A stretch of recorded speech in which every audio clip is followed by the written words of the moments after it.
Somewhere, right now, someone you love has never once heard the name Jesus.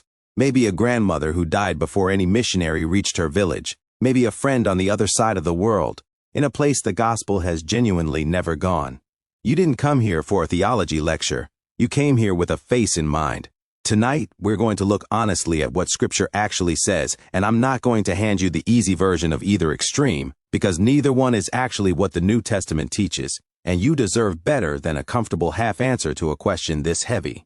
Paul gives the strongest version of one answer, and it deserves to be heard in full before anything complicates it. Everyone who calls on the name of the Lord will be saved, he writes to the Romans. Then he asks the question directly: how can they call on the one they have not believed in? How can they believe in the one of whom they have not heard? How can they hear without someone preaching to them? Follow that chain closely. Calling requires believing. Believing requires hearing. Hearing requires someone actually preaching. Every link assumes a specific message about a specific person has to physically arrive before saving faith becomes possible at all. Which means, on this reading, someone who genuinely never heard that message is genuinely lost, however tragic that feels to say out loud. But that reading rests almost entirely on one Greek word, and the word is more precise than most translations let you see, which is exactly where this gets complicated rather than settled.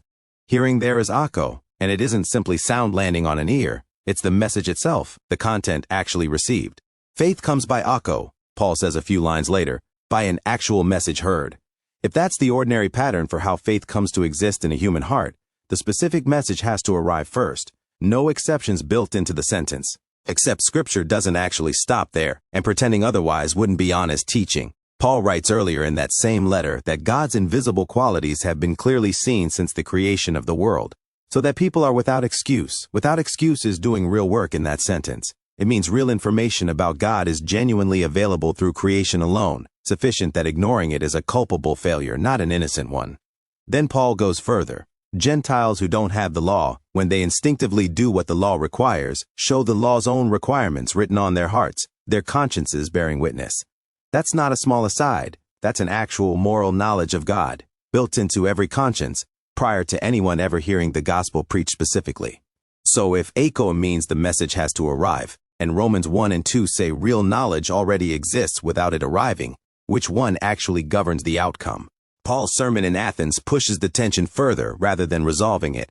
Standing before philosophers who'd never heard of Israel's God at all, he says God determined the times and places every nation would live specifically so that they would seek him and perhaps reach out and find him, though he isn't far from any of us. Read the stated purpose again. Arranged specifically so people would seek him. Not so people would be efficiently lost before a missionary boat could arrive, so they would seek him. That's the strongest text inclusivists have, and it's a genuinely strong one. Creation as real witness, conscience as real moral knowledge, history itself arranged towards seeking. Put those three together and Scripture appears to describe a God who has left every person real access to himself, even without ever hearing Christ's specific name. Paul says something even more specific a moment later, quoting one of Athens' own poets approvingly.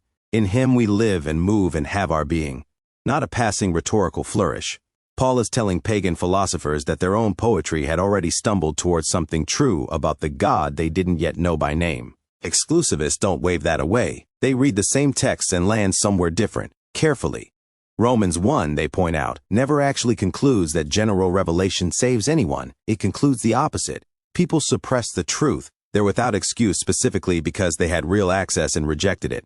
The passage is building a case for universal guilt, not a backup path to salvation running quietly beside the gospel. Knowing God exists isn't the same thing as saving knowledge of Christ crucified and risen, and conflating the two, this side argues, is exactly the mistake inclusivism makes. There's one story both camps reach for as their strongest evidence, which tells you something about how genuinely contested this actually is. Cornelius, in Acts 10, is devout and God-fearing, praying regularly, giving generously. By any ordinary measure, he was already seeking God sincerely. And when Peter finally reaches his house, Cornelius still had to actually hear the specific message about Jesus before he was saved. His devotion alone was never described as sufficient on its own. Inclusivists read this as God actively pursuing a sincere seeker wherever he's found. Exclusivists read the identical passage as proof that even genuine devotion still required an actual message to arrive. Both sides are looking at the same 11 verses, and neither is misreading it. I want to be honest about where that actually leaves you, because a tidier ending than the evidence supports wouldn't be honest teaching. Scripture gives real culpable knowledge to everyone through creation and conscience. Scripture also gives a consistent pattern of God sending an actual messenger with an actual message. Every single time salvation is described happening to a specific person. What Scripture never gives you, anywhere, is a sentence resolving exactly how those two realities fit together for the one person who dies having genuinely never heard. There's a related question that gets tangled into this one constantly, worth separating out clearly rather than letting it blur the actual debate. What about children who die before they're capable of responding to anything at all? That's genuinely a different category. When David's infant son dies, he stops mourning and says something worth remembering. I will go to him, but he will not return to me. Careful readers across church history have taken that as real, limited evidence that God treats those incapable of moral response differently than adults who had genuine capacity and chose otherwise. A related comfort, not a direct answer to tonight's actual question, but worth knowing it exists if that grief is part of what brought you here. Here's what serious scholars on both sides do actually agree on, and it matters more than which side you eventually land on. God is perfectly just. Whatever happens to someone who never heard will be weighed against exactly what that person actually knew, never against knowledge they had no access to. And both camps agree this uncertainty was never designed to keep you comfortable and still. Paul's very next words after that entire logical chain aren't a resolution, they're a question. How beautiful are the feet of those who bring good news? He doesn't answer the puzzle. He commissions people to go become the actual answer for as many people as they can reach, which is exactly what happened, more than once, when the theology got tested against an actual room full of people. William Carey, later called the father of modern missions, proposed to a group of fellow pastors that the Great Commission still applied to Christians in his own generation, centuries after the apostles. An older minister in the room rebuked him publicly, called him a miserable enthusiast. Carey went to India anyway and spent decades translating Scripture into languages that had never once had it. Whatever conclusion you reach about the philosophical question, the actual biblical response was never a theology paper. It was Paul walking into Athens. It was Peter walking reluctantly into a Gentile home. It was Carey boarding a ship anyway. The doctrine and the mission were never two separate things. If you're carrying real grief over someone specific who died without hearing, that grief isn't evidence of weak faith. It's evidence of a heart that actually understands the weight of this. You're permitted to trust God's perfect justice for a person whose complete story you never fully saw, while still feeling the full weight of loving them and wishing they'd heard. Those two things were never in conflict. This debate will likely stay unresolved on this side of eternity, and serious, faithful people will keep disagreeing about it in good faith. But the uncertainty was never designed to end the conversation. It was designed to put feet on you. There's still someone who hasn't heard, and that fact was never meant to be debated calmly from a safe distance.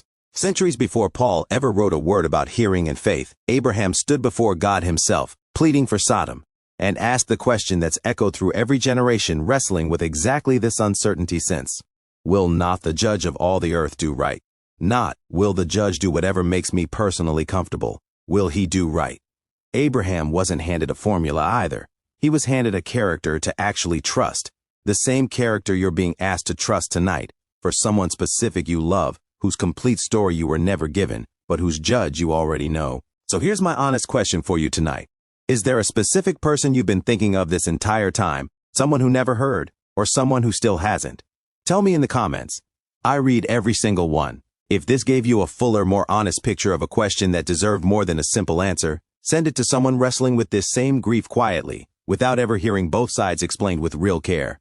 Subscribe, because every week on this channel we go past the surface, into what Scripture has genuinely been saying the whole time, even when the honest answer is more complicated than a clean resolution.